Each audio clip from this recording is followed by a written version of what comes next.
સરકારની smart meter યોજના પહેલેથી જ વિવાદમાં છે. લોકો સ્માર્ટ મીટરનો સખત વિરોધ કરી રહ્યા છે, ત્યારે તાજેતરમાં જ લોકલાડીલા ગાયક કલાકાર કીર્તિદાન ગઢવીનો એક વિડીયો વાયરલ થયો છે, જેમાં તે પીજીવીસીએલની મુલાકાત દરમિયાન તે લોકોને સ્માર્ટ મીટર લગાવવા વિનંતી કરી રહ્યા છે. પરંતુ લોકો તેમના વિડીયો પર કમેન્ટ કરી રહ્યા છે કે તમે આ વિડીયો બનાવવાના પૈસા લીધા છે કે. આ સિવાય પણ ઘણા આરોપો કીર્તિદાન ગઢવી પર લગાવી રહ્યા છે લોકો. નમસ્કાર, આપની સાથે હું ભગવતી વિશાવડિયા. આપણી સાથે જોડાઈ ગયા છે રમેશભાઈ પટેલ, પીજીવીસીએલની જે આ મુદ્દો છે તે અંગે ચર્ચા કરવા માટે. રમેશભાઈ, BS9 TV ન્યૂઝમાં આપનું સ્વાગત કરું છું. સૌથી પહેલા તો જે કીર્તિદાન ગઢવી પીજીવીસીએલની મુલાકાત દરમિયાન લોકોને સ્માર્ટ મીટર લગાવવાનું કહી રહ્યા છે, એક જાગૃત નાગરિક તરીકે તે લોકોને સ્માર્ટ બનવાનું કહી રહ્યા છે. સૌથી પહેલા તેમનો વિડીયો જોઈએ રમેશભાઈ, તે શું કહી રહ્યા છે. નમસ્કાર મિત્રો, જય માતા જય મંગલ. હું છું આપનો દોસ્ત કીર્તિદાન ગઢવી. પીજીવીસીએલની મેં મુલાકાત લીધી અને મને જાણવા મળ્યું કે ગુજરાતમાં પીજીવીસીએલ દ્વારા સ્માર્ટ મીટરનું લોન્ચિંગ થઈ ગયું છે. આના વિશે અબૂધ માણસો એવી અફવા ફેલાવે છે કે તમને આમ નુકસાન થશે, આમ નુકસાન થશે. પણ એક જાગૃત નાગરિક તરીકે તમને કહું છું કે સ્માર્ટ મીટર આપણા બધા માટે આપણા હિતમાં છે. એમાં જરાય ગફલતમાં રહેશો નહીં, કોઈ પણ ખોટી અફવાઓથી દૂર રહેજો. અને સ્માર્ટ મીટર તમારા મોબાઈલથી પણ કનેક્ટ છે. મોબાઈલ સ્માર્ટ થઈ ગયો, તમે સ્માર્ટ થઈ ગયા, દુનિયા આખી સ્માર્ટ થઈ ગઈ, તો આપણું મીટર કેમ સાદું રહેવું જોઈએ. એટલા માટે તમને કરબદ્ધ પ્રાર્થના કરું છું કે તમે જાગૃત નાગરિક તરીકેની ફરજ બજાવો અને સ્માર્ટ મીટર અપનાવો. કારણ કે એનું કનેક્શન તમને તમારા સીધા મોબાઈલમાં તમને જોવા મળશે. તમે કેટલા યુનિટ વપરાયા છે, કેટલો બિલ થાય, બધો હિસાબ તમે સાચો કરી શકશો.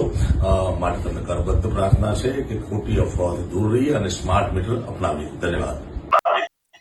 રમેશભાઈ, કીર્તિભાઈ કહી રહ્યા છે, આપણે સાંભળ્યું. હું આપને પૂછવા માંગીશ કે આપ શું કહેશો આ મુદ્દે. સરકારની યોજનાઓ ઘણી બધી આવી અને ઘણી બધી બુમરેંગ સાબિત થઈ. કારણ કે સામાન્ય માણસને જે લપાવવાનો હોય, જે સુખાકારી માટે હોય, એ થતી નથી હોતી. આ એક યોજનાઓ છે. રાજકોટની અંદર તમે એટલું કોર્પોરેશનના કામની તમે એને ફોટો મૂકો છો, રોડા હોય, ગટર ના હોય કે કોઈ પણ હોય, સ્માર્ટ કહેવાય. ખેતીની જમીન માપની પ્રમોલ સર્વેની યોજના, એ પણ સ્માર્ટ યોજના. આવી હજારો યોજનાઓ હું તમને બતાવું કે જે અનુરૂપ થવા માટે સરકારે પ્રયત્નો, પણ એ ડફોડનારી કેમ ગટરના અને રોડના ઢાંકણાનું લેવલ નથી કરી શકતા કે જેને સુખાપી. પરમ દિવસે રાજકોટની કેવડાવાડીના સ્પીડ એક વ્યક્તિનો ભોગ લીધો. હદ સુધી ખતરનાક સ્પીડ બ્રેકર બનાવે છે અને અમારી ઉપર લાદો કરે છે કે અમે તમને સ્માર્ટ યોજનાઓ આપીએ, સ્માર્ટ ઇન્સ્ટ્રુમેન્ટ આપીએ અને સ્માર્ટ મીટર આપીએ. આ લોકોને શરમ નહીં આવતી હોય? અને જે લોકો આજે પબ્લિસિટી કમાઈ લીધી છે, સેલિબ્રિટી બની ગયા છે, ફિલ્મના હોય, એ રમતના હોય કે સાહિત્યના હોય કે કલા જગતના હોય, તો આ બધા જ આંખો વીંચીને સરકારની તરફદારી કરવા માટે ઊંધે માથે ચમચાગીરી કરવા માટે તૈયાર થઈ ગયા છે. એમાં એનો સ્વાર્થ છે, એમાં એનું હિત છે, એમાં એનો લોભ છે, બધાને ખબર છે. પણ એક અપેક્ષા અમને આ સેલિબ્રિટી પાસેથી, આવા કહેવાતા જાગૃત નાગરિક પાસેથી એ પણ હોય કે ભાઈ તમે સરકારની યોજનાઓની તરફદારી કરો છો, સરકારની તરફદારી કરો છો, તો એક વખત સરકારની યોજનાઓથી અમને નુકસાન છે, અમને હેરાનગતિ છે, એની અમારી પણ તરફદારી કરો. આજ વીજળી જે છે એ ખેતીની અંદર 8 કલાકની અંદર 8 થી 15 વખત ઝટકા મારે છે. ગઈકાલે રવિવારે સવારના 9 થી 6:30 વાગ્યા સુધીની પડધરી તાલુકાના ફીડરની હું તમને વાત કરું છું, નામજોગ તારીખ જોગ વાત કરું છું, કે જ્યાં 8 કલાકની અંદર 6 વખત વીજળી ગુલ થઈ ગઈ. તો ત્યાં સ્માર્ટ પેલા બનાવો ને મીટર પછી મૂકજો. અમને તમે સારી સુવિધા આપી શકતા હોય, સારો લાભ આપી શકતા હોય, તો લોકોને તમારી આ યોજનાઓથી વાંધો નથી. કીર્તિદાન ભાઈ, તમે સરકાર તરફી જે વખાણ કરો છો તે અમને વાંધો નથી. સારી વાત છે, તમને સરકાર ગમે છે, સરકારને તમે ગમો છો, તમે વખાણ કરો, તમે સ્વતંત્ર છો.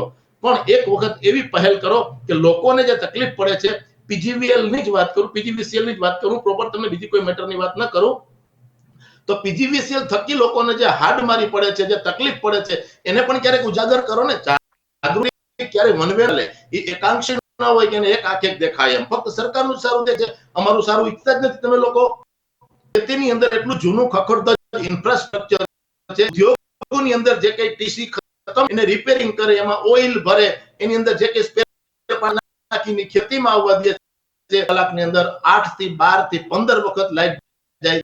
ત્યાં સ્માર્ટ બનીએ અને ત્યાં સરકારની કાન સ્માર્ટ મીટર આપવા છે, મીટર જોઈએ છે. આ તો એના જેવી વાત છે કે તમને મોંઘવારી જેમ નડે છે ને એમ મારી અપેક્ષા એ છે કે મોંઘવારી મંજૂર છે પણ સામે આવક વધવી જોઈએ ને. મોંઘવારી મંજૂર છે અમને પણ સામે આવક વધવી જોઈએ. તમારું જીડીપી નીચો જાય, દેશ ઉપર દેણું અને અમારી આવક ઘટે તો પછી મોંઘવારી પીજીવીસીએલ તરફથી જે સુવિધાઓ, પાયાની સુવિધાઓ કે જે પીજીવીસીએલ ના કોઈ પૈસા લીધા વગર કોઈ લેબર કામ કરતા નથી. હું નામ જોગ કહી શકું છું BS9 ના માધ્યમથી કે સરકાર તરફથી જે લેબર કોન્ટ્રાક્ટરોને થાંભલા બદલવા માટે, ટીસી બદલવા માટે કે નવી લાઈન ખોલવા માટે જે કોન્ટ્રાક્ટ આપવામાં આવે એ કોન્ટ્રાક્ટરો સામાન્ય અરજીના 3 મહિના કાઢી નાખે છે અને પૈસા આપો એટલે 3 દિવસમાં કામ કરી નાખે છે. તો ત્યાં થોડીક તમારી સિસ્ટમ સ્માર્ટ બનાવો ને. આ જેટલા લોકોએ આજ સુધી સરકારી તરફદારી કરી છે, સરકારના બ્રાન્ડ એમ્બેસેડર બન્યા છે, કોઈ યોજના લઈ આવ્યા છે, તો અમને એક નાના માણસ તરીકે એટલી અપેક્ષા હોય કે ભાઈ તમારી તો સરકાર સુધી પહોંચ છે, તમે તો વડાપ્રધાન ને મુખ્યમંત્રી સુધી ઉઠો છો અને બેસો છો. એ વિધાનભાઈની વાત નથી કરતો. મોટા ભાગના કલાકારો, મોટા ભાગની સેલિબ્રિટીઓ જે છે તે સરકારી યોજનાઓના અને સરકારના બે મોઢે વખાણ કરે છે. તો અમારી એની પાસેથી એટલી અપેક્ષા છે કે એ જ યોજનાઓ થકી જે અમને હાડમારી થાય છે, અમને જે તકલીફ પડે છે એને ઉજાગર કરવા માટે ક્યારેક અમારા ભેગા આવો અથવા તમે જાઓ અથવા સરકારના કાન આમળો વિડીયો બનાવો. ચાલો અમે નથી કહેતા કે તમે ઓફિસમાં જઈને કાકાજી કી બોલાવો, લોકોને ગેરમાર્ગે ન દોરીએ. આપણી સગવડતાઓ આપણી પાસે ઘણું બધું હોય તો એનો મતલબ એવો નથી દરેક નાગરિક એને પ્રિફર કરી શકે, દરેક નાગરિક એને ભોગવી શકે, એફોર્ડ જરૂરી નથી. એટલે જેટલા લોકો સરકાર તરફ આવી યોજનાઓ લઈને આવશે એની પાસે એ પણ રાખશું કે અમારી તકલીફ માટે જે વ્યક્તિ, જે સિસ્ટમ, જે ડિપાર્ટમેન્ટ જવાબદાર છે એનો કાન પકડો, એનો વિડીયો બનાવો અને એક વખત એની પણ તમે અમારી વાતને ત્યાં સુધી પહોંચાડવાનો પ્રયત્ન કરો. જે રમેશભાઈ, જે કીર્તિદાનભાઈનો જે વિડીયો છે તેમાં જે લોકો વિરોધ કરી રહ્યા છે, જે સ્માર્ટ મીટર લગાવવાનો વિરોધ કરે છે, તેને બુદ્ધિહીન વ્યક્તિ કહે છે. તમે લોકોને જાગૃત કરવા માટે આ વિડીયો બનાવો છો પણ બીજાને તમે બુદ્ધિહીન કહો છો, આ કેટલું યોગ્ય કહેવાય? જો હજારો લોકોએ કોમેન્ટ કરી છે, હજારો લોકોએ, પણ તમને હું પ્રૂફ સાથે કહી શકું કે હજારોમાંથી 1% નહીં પણ 5% પણ લોકો એ યોજનાની અને એ સેલિબ્રિટીની ફેવરમાં કોઈ પોસ્ટમાં હા હોંકારો કર્યો નથી. બરોબર છે. તમે પણ અત્યારે ચેનલ ઉપર મને બતાવો છો કે જેટલા લોકોએ કોમેન્ટ કરી છે તે હસવું આવે, દયા આવે અને આપણને આમ જેને કહીને કે રમૂજ ઉપજે એવી બધી કોમેન્ટો પણ છે અને સિરિયસ કોમેન્ટો પણ છે. એટલે એનાથી એક સાબિત થઈ ગયું કે આ લોકો તરફી, આ યોજનાઓ તરફી કે આ સેલિબ્રિટી તરફી એક પણ કોમેન્ટ આપણને જોવા મળતી નથી. મતલબ લોકોનો આક્રોશ જે છે ને તે હકીકત આ છે કે યોજનાઓ થકી જેટલો ફાયદો થાય છે ને એથી જાજત હોય છે. માણસ બહાર નથી આવી, એને એફોર્ડ નથી કરી શકતો અને છેલ્લે પછી થાય છે, પીડાય છે ને તે હેરાન થાય છે. એટલે આવી ઘણી બધી સરકારે પીછેહટ કરવી પડી છે. સરકારી ભરતીઓ, ખેડૂતો માટેની યોજના હોય, લોકો માટેની યોજના હોય કે કોઈ પણ યોજના હોય, એવી મોટા ભાગની યોજનાઓની અમલવારી કરતા એ પીછેહટ જાજામાં કરવી પડી છે. એનું કારણ એક જ છે કે આ લોકોની પાસે કદાચ વિઝન નહીં હોય, કોઈ નહીં હોય, કોઈ એના સપોર્ટેડ સિસ્ટમ જે જોઈતી હોય, જે ટેકનિકલ સાધનો હોય કે જે ટેકનોલોજી જોઈતી અપગ્રેડ, એ બધું ન હોય. એટલે પછી આંધળે ડેરું કૂટાતું હોય અને એનું બાળ મરણ થઈ જતું હોય છે. પણ એ બાળ મરણના લોકોને એનું ભોગ બનવો પડતો હોય છે. તમામ સેલિબ્રિટીને અમે હાથ જોડીને વિનંતી કરીએ છીએ. બચ્ચું સરકારના વખાણ કરે છે. આ જનતાની અંદર જાગૃતિ કેટલી છે તો પછીની વાત છે, પણ ખરેખર જો આ લોકો જરવા નીકળ્યા હોય, લોકોને જાગૃત કરવા નહીં, લોકોની સમસ્યાઓ છે એને વાચા આપવી જોઈએ. કારણ કે લોકો એ ઉજળા છે, લોકોએ તાળીઓ પાડીને મોટા બનાવ્યા છે, સમય આપ્યો છે, ભોગ આપ્યો છે, ત્યારે આ મોટા બન્યા છે. બાકી એને કોઈ નથી ઓળખતું. એટલે ભારોભાર ખાસ કરીને આ કલાકારો વિશે લોકોને છે જ. છેલ્લા થોડાક દિવસ અમુક કલાકારોએ જે કઈ બફાટ કર્યો છે, જે કઈ જાહેરની અંદર એના જે કઈ આવ્યા છે, જેને કહીને કે કાંડ, એના લીધે લોકોને કલાકારો બહાર રોષ હોય છે. અને એમાં કોઈ આવી રીતના કે દાયજા ઉપર ભરાવા માટે આવે તો સહજ છે કે અને એ કહું કે કીર્તિભાઈ જેવા આવા મોટા કલે એના ઘણા બધા જે છે તે અત્યારે સોશિયલ મીડિયામાં ફરી રહ્યા છે. ઘણા મિત્રોએ ટ્રાય કરી, પેલી વખત બન્યું છે કે મેં કીર્તિભાઈને ફોન ટ્રાય નથી કરી, પણ લોકો કહે છે કે ફોન બંધ આવે છે, એંગેજ આવે છે અને સ્વિચ ઓફ આવે છે.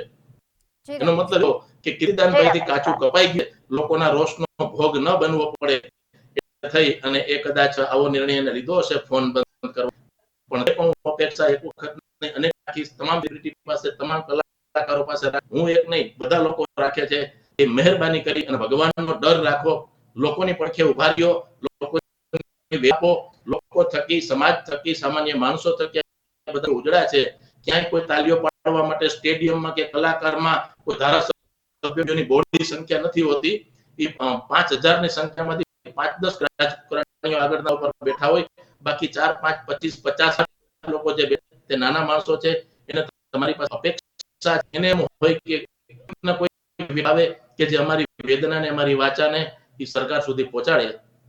એટલે આ સેલિબ્રિટી અપેક્ષા રાખીએ કે અમારી વેદનાને, અમારી વાતને, અમારી તકલીફને વાચા આપે. પછી સરકારના વખાણ જેટલા કરવા હોય એટલા કરે, જેથી કરીને આવી રીતના સ્વિચ ઓફ મોબાઈલ પડે એને. એટલે બહુ ગંભીર વાત કહેવાય કે એને સ્વિચ ઓફ કરવા પડે, કારણ કે જવાબ દેવા જેવા શબ્દો કદાચ એની પાસે નહીં રહ્યા હોય. ડાયરાની અંદર શાંતિ લઈને વહેલી સવાર સુધી એક ધારા વન વે બોલી શકે, ફોનમાં જવાબ આપી શકે એમ નથી.